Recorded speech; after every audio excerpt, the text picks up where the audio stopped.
I want to welcome you to the Pro Mindset Podcast. The Pro Mindset Podcast is all about diving into the headspace that results in championship performance. High-performing athletes, winners, have this mental flow and have a positive headspace for their performances and success. Join me, Craig Domann, sports attorney and NFL agent, on this podcast. I will interview pro athletes, college athletes, football coaches, and sports personalities. Together, we can discover how you can get in the flow and have your own pro mindset.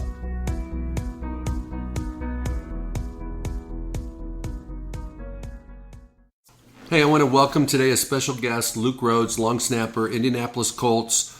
One of my favorite clients, has worked himself from being a linebacker to becoming a long snapper. Didn't even long snap in high school, didn't long snap in college. Trained and learned the craft while he was in college, but never snapped in a game. Is that true? That's correct. Mm-hmm. So here you have a guy in the NFL who's just became the highest paid long snapper in the NFL. He's only been doing it for a couple years and has ascended for multiple reasons to the top of his position group in the NFL. Because of his coverage ability, he's an athlete, former linebacker, and because of his skill set as a snapper, has become one of the best. So I want to welcome Luke to our show today. Glad to be here, Craig. It's been a journey. All right, it has been a journey. Okay, so let's walk through your journey from Pro Day, William & Mary, 2016 to today. Walk us through your career. My career, I started 4 years in college at William & Mary, playing linebacker, middle linebacker, 2-year captain, and really thought my career was linebacker, and that's what I was training for during my combine prep and pro day prep, and went to the pro day, put up some good numbers, and had a good drill work and good session. So I felt good about it and looked good. I was, pretty slim and trim, and you were hulked worked out with no shirt on, of course. You were hulked out, man, buff. Did all that, looked apart, all that look test stuff, and so it felt really good going into draft day, and ended up falling undrafted and being signed by the Buccaneers. Got to OTAs, ended up beating out the second string middle linebacker, and was going into training camp as the number 2. And had a really good training camp through practice, through preseason. Had a lot of tackles, made a lot of plays, and was released on the final cuts. For me, that was never the end of it. I never felt like it was the end of it. So I just kind of took the blow and went back to training, and got a call 5 weeks later to work out for the Colts, and earned a spot on the practice squad my rookie year, playing linebacker. Was on the practice squad for 9 weeks or 10 weeks. And then I was activated the last 4 games and played the last 4 games rookie year. And after that rookie season, my special teams coach we were just working on long snapping. Like, we'd throw a couple after practice, and I always told him I could do it. And I was on the special teams units, kickoff, punt return, all of them. And so I had a really good relationship with the special teams coach. And after my rookie season, he told me to really work on long snapping. I was like, all right, I'll work on it and just show that I can do something else or something. Came back to OTAs my second year, and they had cut the long snapper, so it was just me.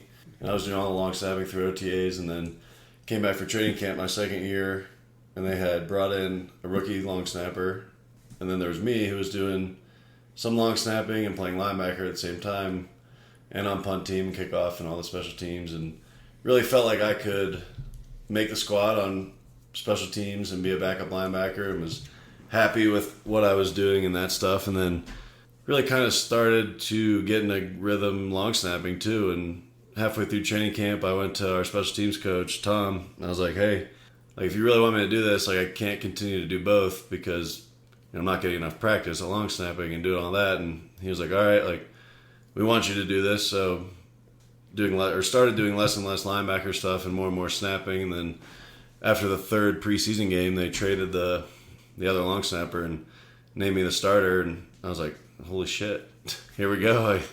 And still hadn't snapped in a real game. I'm still never snapped in a game in my life.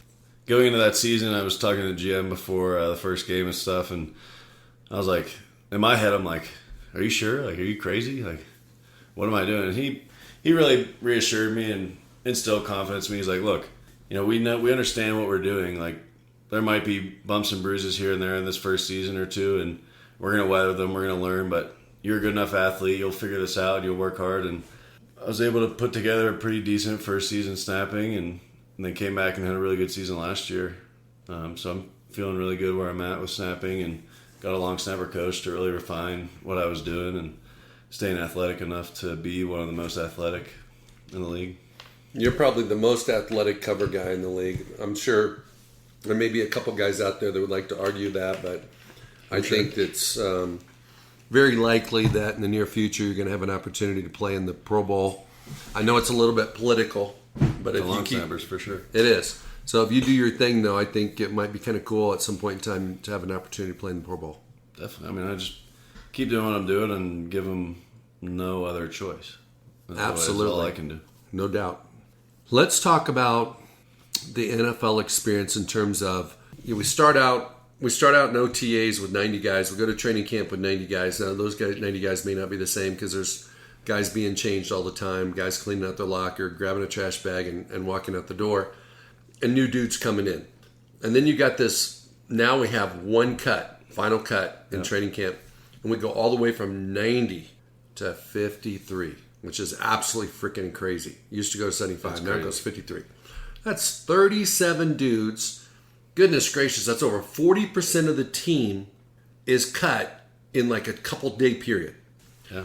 So what was your mental approach, whether you were in Tampa, now that you're in Indy, and you're not focused on getting cut. You're focused on being the best you can be, being one of the best in the league, earning your paycheck. You're not thinking about that. But a lot of guys in the locker room have to deal with that. Okay, at least 2/3 of them. Definitely. What do you see as the successful mindset that guys have? And what do you see as the sabotaging mindset that guys have that get themselves cut?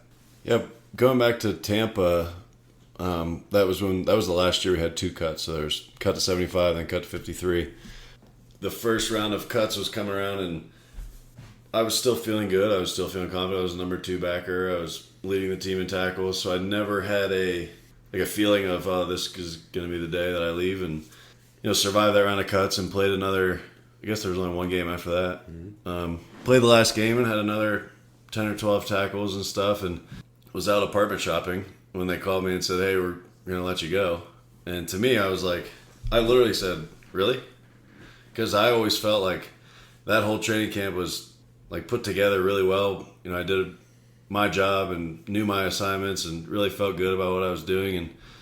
But what you see in the locker room is people like counting reps or counting plays and like comparing themselves to the other guy they're competing with, and they start like leaving practice and be like, okay, I made 2 more plays than him, I should be okay, like stuff like that. Like when you start worrying about who makes plays and how many plays you made, how many plays they made, that's when you get yourself in your head and thinking about it too much. And you see the people that just go out there and learn their assignments first, don't make the mental errors, and just perform at their best level.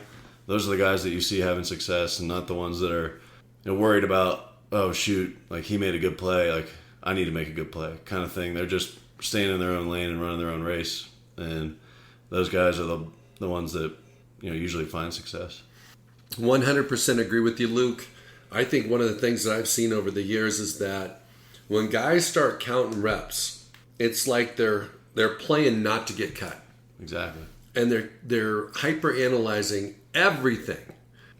Hey, is the coach talking to me? Is he looking at me? Is he coaching me? What kind of vibe am I getting from the vets?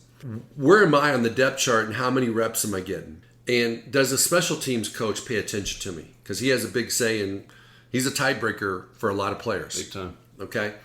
And so as soon as, and I don't think players start doing that at the beginning of training camp, but there's a shift in their approach at some point in time before they get to cuts. And it's usually when they start feeling like they might be losing traction.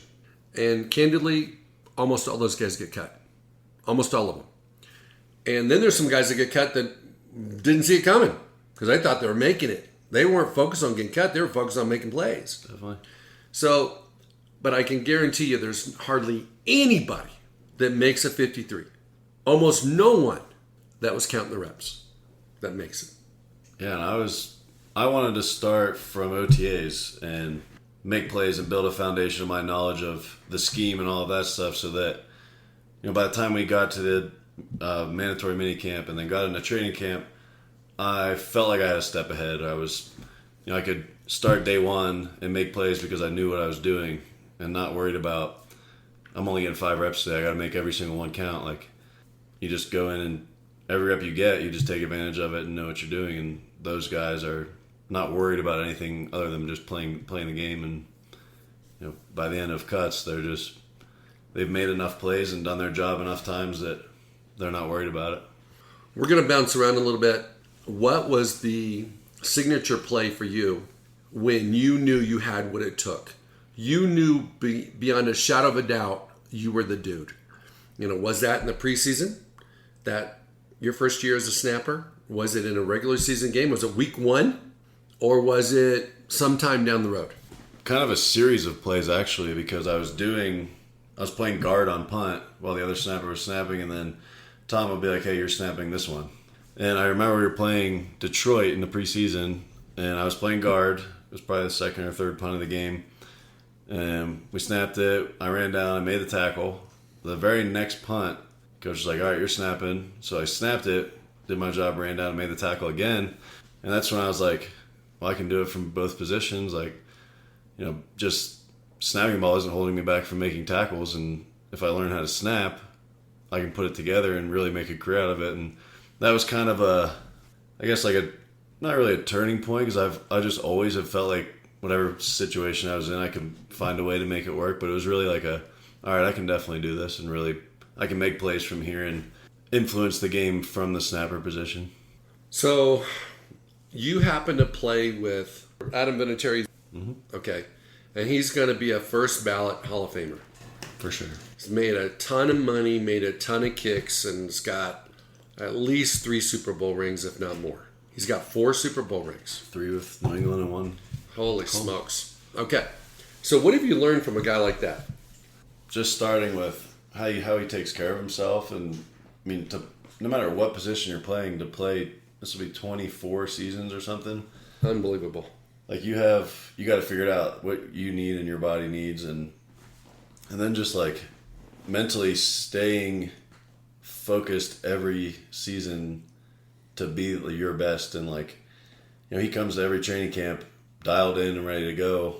I'm not sure exactly what he does in the off season to, just prepare for that. But the season is long, and he's played 23 of them already. So he's been in so many stressful situations, and he just comes to work every single day with a mindset of being dialed in and focused on what he's doing. That's a great resource to have that guy in the room, and to have that guy who's football wise and just life wise. I've asked him questions about the random stuff as well, and he's always happy to answer them, and he's a good guy in the meeting room. Okay, so let's talk about pressure situations. How do you prepare yourself on the sidelines for an end of the game kick where it might be adverse weather conditions, might be windy, might be rainy, the ball might be wet, it might be slippery, and you're the first guy that has to make this chain of events happen for the Colts to win the game. Okay? Mm-hmm. Then he's worried about the ball placement, he's worried about his foot placement, and he doesn't want to worry about the snap. Sure. Okay? He's got to depend on you putting it where it's supposed to be. Do you think about a lot of things before you run on the field? Do you think about 1 or 2 things? Do you visualize yourself doing it excellent before you get there? Do you just wing it and hope it works out? I'm going to steal some of Coach Frank Reich's words. The way we practice and our approach to every day is just getting, as cliche as it sounds, 1% better every day. And the reason we do that is to increase our capacity so that when we're in these pressure situations, to us, they don't feel like a pressure situation. And we use, I don't know if you've ever seen the documentary Solo, the dude that free climbs big mountains with no ropes or anything. Okay. People are like, you're crazy, you gotta be crazy. But to him, he's not fearful of it because his capacity of what he's scared of is so large that he's done it before. That's his comfort zone. His capacity of comfort is so large. So in practice, we do every situation you can think of wet balls. Even if it's a nice day out, I'll just dump water on a ball, or counting down the clock. Oh shit, running out there, kick a field goal, something like that. And so we try and increase our capacity so that when we get in these situations, we're in our comfort zone still. So we're always in some state of comfort. We're not thinking about, oh, this is a game-winning kick, this is a high-pressure situation, now we're nervous about it or whatever. We're comfortable. So, if I know that situation's going to come up, if there's 50 seconds left and we're down 2 or 3 and we're calling plays to get ready for a field goal, I just really try and focus on it being a regular kick. We kick field goals all day, and this is just another field goal. It doesn't matter how much time is on the clock or if we're hurrying or whatever. We've done it before. It's just, to me, I'm just focused on gripping the ball the same way I do, waiting for the set call and just throwing it back. Well, what I've seen from studying championships and studying primetime performers in big games is that those are the guys that treat the game like just another game. Even though the outcome and the legacy of the result of the game could be a Super Bowl champion, national championship, whatever it might be, the game is still the game. Mm-hmm. And so when players start thinking about, oh my God, if we make this, we win. We won 7 in a row. We win our division. We go to the play. No, the best performers, all they care about is this. This is the play. This is my job. I'm just going to do my job. And if you continue to do your job over and over again, which Adam Vinatieri's done, he's played 23 years, for Lord's sakes. That's insane. It's insane. And how many big kicks that dude's made. It's unbelievable. I mean, even last year when we strung together our 8 or 9 wins in a row, we had a game-winning kick at home against Miami. And, looking back on it now, it didn't even, feel like a game-winning kick or anything. That was just another part of the game. It was just another snap that I was involved in. And, that's where I want to be in a comfort level of whether it's a game-winning kick or the first field goal of a game. It's the same thing to me. Okay, so I'm going to ask you a silly question. Are you inhaling or exhaling when you're snapping the ball? I guess I would be exhaling. So do you control your breathing when you're doing your work? Mm-hmm. You do? Yeah. So you are exhaling. Mm-hmm. So I have found that athletes that exhale, create relaxation. If you can control your breathing, you can control your physical state as well. Mm-hmm. Is that fair to say? Your oxidative stress, yeah. No, I agree. I feel like I probably don't think about it as much anymore, but I definitely have the same breath pattern, I guess, probably as I'm getting set over the ball, have the ball in my hands. I kind of know Vinny's rhythm when he steps back. I know when Rigo's going to turn and snap it, so I kind of base my breathing on that. And by the time he turns around, turns his head, I'm right where I want to be in my breathing, I feel like. If I'm really thinking about it. So let's talk about, how do you view your NFL career? You have an opportunity to play for perhaps as long as you want to. Provided you have good health, excellent performance, you have job security in this business. Very few people do. But if you don't perform, you could be gone in a year. I mean, that's the nature of the beast, right? Definitely. So what is your plan to create longevity in your career? My plan is, obviously continue doing what I'm doing, and what I'm doing is really trying to get better at everything I'm doing. And if you're always trying to get a little bit better, you never fall into a complacent state of mind or physically complacent or anything like that. You're always putting yourself in a situation to practice what you're not so good at, so that you can minimize the difference between your strengths and your weaknesses and kind of balance out your game, so that you don't have major flaws or anything like that. And perfection is an impossible thing, but when you're chasing perfection, you find excellence, is the saying. Very well said. And that's where I'm chasing perfection, and I strive to be the best in the league at what I'm doing, or no matter what position I would be playing, I'd be trying to be the best. And I feel like that's easy to say, but when you're actually doing it, on and off the field, then it really starts to happen for you. So being a linebacker, that was your identity your whole life, up until a couple of years ago. If the Colts, now I know you're not a linebacker, you're not going to the linebacker meetings, and you're not in Indy drills with the linebackers. But if they had a catastrophe and they needed somebody in a pinch, how comfortable would you be being thrown in the game to play linebacker? Let's say you had no advance notice, no game planning, nothing. And they just need, it's either put a DB in there or put you in there. Sure. If they put you in, how would you approach that? How would you be prepared for that? I mean, physically, I train with the linebackers. I run with the linebackers. My workout program is the same as the linebackers. Like, I do extra stuff myself. Just, I always have that state of mind when I'm working out and stuff, like being strong and fast and stuff like that. But, I still understand defense, and I've done it for so long and was pretty good at recognizing stuff when I was in college and leading the defense and calling plays and changing plays and stuff like that. So, like, I understand man-to-man, cover two, all the coverages and stuff like that. But, physically, I think I could play a couple plays. It would take a while to probably get back into a run and hit rhythm and covering sideline to sideline, but I could fill in and do my job. I was curious because, Coach, you never know what might happen. Ever be allowed. They'd probably throw a safety in there first. But they probably would. Yeah. They'd probably throw a safety in, but if there was just a rash of injuries or something. I mean, if we were down to 25 guys, I'd probably find my way in there. Yeah. Okay. I almost went on a punt return 2 years ago. Really? My first year snapping, yeah. Because we were so beat up. Well, that would be more likely. I could see, like, running down on a kickoff or something. You could run down on a kickoff. I'm on the hands team. That's awesome. We had one hand situation last year. How cool would that be to be on the hands team, have it come to you for some reason? You see an opening and you don't just score. Yeah, scoop it and score.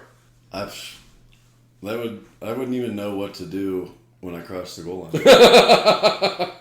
I haven't scored a touchdown since high school, and you weren't allowed to celebrate then. But it'd be pretty cool. That would be cool. Okay, Luke, I'm going to ask you a question that would be very beneficial to a young man going through his senior season or final season in college, getting ready for the Combine Pro Day and all those things, and getting ready for the 2020 draft. That's going to be a rookie next year. Knowing what you know now, going through what you went through, let's say he's a linebacker. Okay, it could be any position. What recommendations do you have to the guys? Because they're trying to come and get all your all's jobs. Mm-hmm. But the cool thing for you is you guys know how to keep your jobs. Sure. So when they bring in competition, a lot of times the good dudes, the good players, they just go, bring them on. I don't care where you're from. I don't care what you look like. I don't care how fast you are. I don't care how high you get drafted. You still got to take my job. I ain't going to give it to you. Mm-hmm. How would you recommend, let's say he's your little brother and he's a linebacker, approach his final season, approach the evaluation process, and then once he ends up getting into the league, understand, hey, now you're playing with men. How would you recommend that person attack his NFL career as a rookie? A lot you see nowadays, people having one good season and changing their whole draft stock and stuff like that. And your senior season is important no matter what they say about it. So going into that season, I would say absolutely put your very best on film. Stay in your lane off the field. Don't, make that mistake or anything like that, especially if you're a bubble guy, like drafted, undrafted.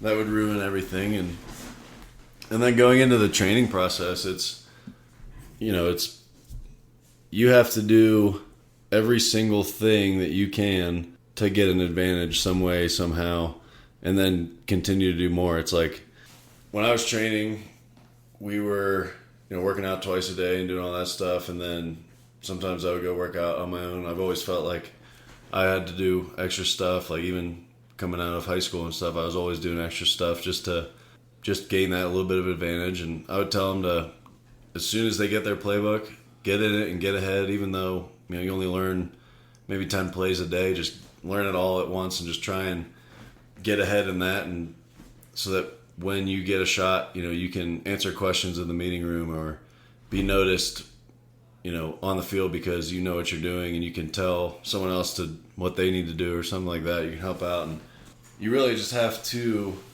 approach it like you know you have competition. You're going to take maybe someone who's been in the league 10 years. You have to take their job. They have a family. They probably have kids and stuff, and like they've been playing football their whole life too, and they're not expecting some rookie to come in and take their job, and they're not just going to let them. They're probably not going to help you very much either. I would tell them just every chance you get to steal a rep or put something else on film, or you have to. It's not easy to do, to think about, all right, that's a 30-year-old man I'm going to try and block right now, or I'm trying to tackle right now, but you have to feel yourself like you are able to do it, and you are there. You're supposed to be there. It's supposed to be doing this, and once you start to feel that confidence and that rhythm, it's like you know you can do it, and you find that inner confidence and just keep doing it day in and day out. So what are some of the things that you've seen in Tampa or in Indy where players sabotage themselves? They should have made it. They were talented enough to make it, and they got cut. And everybody's like, holy smokes, man, that guy should be on our team. What are the most common mistakes that players make? On the field? Wherever, on the field, off the field, to get themselves, to put them in a position where they lose their job. Starting with on the field stuff, no matter how talented you are, I've always continue to say it, knowing your plays and stuff, but when you repeatedly make the same mistake over and over again, the coach just gets tired of it and tired of you, and you do it twice, they've already put you in the back of their mind. They're not even thinking about you anymore. Stuff like that, making the plays that you should make, knowing your assignment, and it doesn't matter how talented you are. And then obviously off the field, you don't even think about it. The media, you say the wrong thing in the media, they'll twist it around, and next thing you know, you're on the headlines and you're a distraction. Mm-hmm. Being a distraction is detrimental not only to yourself, but to your whole team. It hurts the whole team, and just staying under the radar in that aspect is huge. And then obviously making your plays and being coachable. I think one of the things I've seen that guys do on the field is the mental errors. They get frustrated with not getting reps. Yeah. And then when they get thrown in, they're not ready. When they get thrown in, it's the only play in the playbook they didn't know. Okay. It always seems to be like that too. It always works out that way, right? So it's you study your ass off, you know the whole playbook backwards and forward, and there seems to be a play or two that you're not really sure about, and you don't ask anybody, you don't get clarification from a vet, you don't get clarification from your position coach. Not that hard to do, but you just don't do it because you're busy with other things on your mind. And then they throw you in, you've never run the play before, and you guess wrong. Now you're busted. And now they think, this is what I see. If a guy makes a mistake, sometimes it's forgivable. Sometimes he makes a mistake, they just throw him all out. They assume if he didn't do that right, he can't do anything right. Definitely. If he didn't know that, he doesn't know anything. Now, he knows 99.9% of the dang playbook, but he didn't know that play. And the position coach's if he didn't know his playbook, we can't keep him. So I really think it's about unconscious competence. You got to have complete control and command of the playbook. And so unconscious competence, I've spoken about it before, is when you black out and somebody asks you a question, you go, yeah, my middle name's this, my birthday's this. You don't have to think about it. You just know. Mm-hmm. You have to know the playbook to that degree. And I also think that it's the second component that I see is an identity crisis that players have. You might have been the all-time tackling career leader in your college when you left. I think it was top 4. Top 4. Okay. So here you are, 4-year starter at a really nice school, and you're the dude for 4 years. And you go to the NFL, and they give you baby reps. And you aren't at the front of the line. You don't get to go in with the ones. You did get to go in with the twos, but a lot of rookies don't even get to go in with the twos. Mm-hmm. And the 3s and 4s don't get very many reps. At all. At all. Sometimes 1. They might not even get a rep in a preseason game. Might not. They're told, hey, you're going to go in the last series, and there's no last series because the other team runs the clock out. Got the 4-minute offense going. You're not even getting in. What I feel like is important is to have unconscious competence in the playbook and to deal with your identity. And you had a unique challenge with your identity because being a linebacker for your whole life and then moving to snapper, people probably didn't look at you the same. Maybe didn't treat you the same. I mean, for some reason, the dudes on the team look at the specialists like, hey, man, you guys aren't real football players. You just kick the ball. I did it for my whole career. Yeah. And now you're one of those guys. Like, what are you doing? Yeah. Well, now I live the life. I'm like, what do we do for the next 2 hours? Kind of thing. So we find ways to work on something. So walk me through, like, with the Colts in a typical in-season practice. Is the special teams at the beginning of practice? Is it, sprinkled in throughout practice, or is it an end of the practice regimen? Yeah, depending if, like, Vinny's kicking, he usually kicks twice a week, field goals and stuff like that. We kind of tailor the schedule to him because he takes a while to, get his body ready, and he gets all this treatment and mobility stuff beforehand. So if it's a field goal day, we go out usually 30 minutes before team stretch, and we'll start warming up for field goal. Vinny will start warming up. Immediately after team stretch, we'll do our field goal period. It's usually 10 to 12 kicks, just kind of based on how Vinny's feeling and how it's going, whatever. And then they'll go through individual and a couple team periods and stuff like that, and then we'll do, if it's a punt day or kick return day or something, we'll do another 10-minute period or 12-minute period in the middle of practice. And, if Vinny's not kicking, it's kind of the same. We'll do usually punt at the very beginning of practice. We'll go out early and get Rigo ready to punt, and then we'll do kickoff or something later in practice. So what are you doing on the sideline when they're going through offense and defense, team periods and walkthroughs and all the things that they do? What do you guys do? Do you work on improving your skill? Do you talk about situations? Do you tell jokes? I mean, what is kind of like the mojo for the specialist in an NFL practice? If it's a field goal day again, we'll kick our 10 kicks, and then they go and usually have 4 or 5 periods of stuff. So that's when we'll do our situational stuff, and it's just the 3 of us and the 2 special teams coaches on our own field, working on situations and talking situations through, and then we start warming up again for the next. If it's punt, we start warming up punt stuff. So that first break, like in between the first special teams period and the second, is usually we'll continue to kick field goals and do situational stuff, and then get ready for punt, or Rigo's got to get ready for kickoff. And then we do that, and then once we're done with that period, there's usually 3 or 4 periods left to practice, we'll go inside and start getting our recovery stuff ready, and we don't just stand out there and you don't just waste time out there. No, and coach is fine with it. He's like, we're not going to make you waste time out here or something. Like, sometimes we'll have a situational field goal in practice or something. They're doing a call-it period, so there's no script. They're just running it through. There's 2 minutes left, so we'll be out there ready for a 2-minute field goal or something. But other than that, that first in-between period is like kind of ours to work on our own situational stuff, and then after that we go inside. Okay, I am totally shifting gears on you now.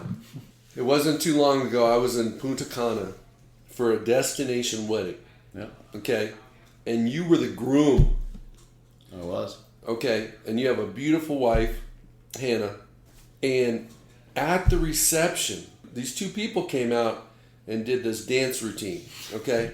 So tell our audience about what you guys did, how you prepared for it, whose idea it was, and I was there to be a witness. You guys pulled it off with flying colors, but what were your fears? We all have fears. There's some big ones in that too. Yeah, sometimes for a big game, you kind of think, oh man, I got to make sure I'm this. I would rather kick game-winning field goal every week of the season than do that dance again. It's like, not really, but I get you. Mentally, I was definitely more nervous going into that than a football game, because that's just like something out of my comfort zone and stuff like that. But so we had this idea that we wanted to not just do our first dance, but make it a choreographed, kind of contemporary dance to a modern song. And so we were researching dance lesson instructors around the Indy area and someone that could teach us some of the moves we wanted to do. So our original choreographer we started 6 weeks before the wedding, getting ready for this dance. So we took lessons for 6 weeks, about 2 or 3 times a week. And he was teaching us all the steps and stuff. We did the song "Speechless" by Dan and Shay, and we were like, "Well, we want to do some flips, like flip her around my waist, pick her up over my head," and that's not like his style of dancing. So he sent us to a guy in Ohio. So we drove to Ohio one day and learned how to do all that. And then brought it back, and he kind of put it in the dance where we wanted it, like on the big moments or whatever. And, the fears, I guess, would be not really just like forgetting a step or something because nobody else knows the dance, so I can just play off it. But it'd be like when I'm spinning around, we're on a concrete slab, like dropping her on her head. One time came like 6 inches from the. Yeah, it's just, she really had to trust me, and I had to like trust her because when I'm throwing her around, she's got to crunch and stuff like that, and I'm lifting her up over my head, and she's got to like stay tight and not make it hard on me. But she did a really good job, and she knew the dance, and I knew it. We was definitely nervous. I could feel my heart in my ears going out there for that, and it's like in front of your own peers and friends and family, but it's still like it wanted to be perfect, and for her, and No, I thought it was perfect, and I thought also that I've never been to Dancing with the Stars, but I thought I was seeing it live and in action right in front of me with you guys because you really look like pros. It showed that you guys had practiced a lot, put a lot of energy into it. I'm guessing you didn't have any alcohol before you did the dance because all the moves and lifts and twists and turns you guys did. I probably had half a beer, I think. Yeah, so you had to be smart about it. Yeah, I was. Didn't want your wife to get a concussion definitely within not. a couple hours after getting married. Yeah. No, it was fun, though. Well, that was a blast. We really enjoyed it. In looking ahead, now that you have the opportunity to solidify yourself as one of the best, if not the best guys that's a long snapper in the league, you have a contract associated with it, you're in a great organization, you've got an outstanding punter, one of the best in the league, you've got maybe the GOAT of all time as the place kicker. What are you hoping happens the next couple of years in your career with the Colts? I'm hoping, you never know how long Vinny's going to keep playing. So at some point we'll have to develop a relationship with another kicker. And I really feel like they want Rigo and I to stay together, the punter, and we have a good thing going with our field goal and our punt snaps and how he holds the ball and stuff like that. And so I really want to continue developing our special teams unit to be like the unit in the league. We want to be the best unit in the league. And I think we can. We have a great special teams coach, Bubba. Recently, he's played up until 2013 or whatever, so he understands how the game is played now, and he understands schemes and with all the new rules and stuff. And we really want to just be the best special teams unit across the board. And I want to play my part as being the best long snapper in the league. Well, you're very blessed from the standpoint that your first 2 years as a snapper and now your third year this year, you're with a Hall of Famer who has probably put you in situations and prepared you personally for situations that perhaps you may not have seen or gotten from other people. Yeah. And you've got consistency. And once he decides to hang up the cleats, he's got to hang them up sometime before he hits 50. Okay? But when he does, there's no guarantee that you're going to have a guy that can do what he's done. You might go through a half a dozen place kickers in 3 or 4 years, like some teams do, trying to find the right guy. Or you may be lucky. Maybe the next guy's instead too. Okay? Even just coming in, having Vinny there, because I had never done it before, so I'd never seen any of the situations. And he really, draws them up and talks about them. And he gave me confidence right from the beginning. I'm sure Tom and at the time Coach Pagano were asking Vinny if he thinks I could do it, or and he always had my back and really felt confident with me there. And he was probably able to make up for maybe a lower snap or a longer time or something, just as I was developing and learning, and really made me feel more confident having him back there who could make up for a mistake or a little spin of a lace or something. So he definitely helped with that. Well, one of the things that I really enjoyed watching this year was, you guys won the first playoff game in Houston. You went to Kansas City and played a very high-powered offense there. You guys punted to Tyreek Hill. 6 times in a row. And you almost made the tackle big, so low. I mean, you were so close. You made him bubble out. So at least you helped your coverage. He only gained 4 yards on that return. Only 4 yards. Okay. Probably ran 60 yards, but yeah. So what I'm hoping for you guys, and I'm not just saying this because you're sitting in your chair over there, I would love for you guys to have the success the Colts had in 2007 and get an opportunity to work your way through the playoffs and get to the Super Bowl. Because I've had a lot of clients that have played in the game that have lost. I've had a lot of guys that played in the game and won. It is a career-defining game. Okay. And I really hope that, as you journey through your career, you get an opportunity to do that, because it is kind of a special week and a special game.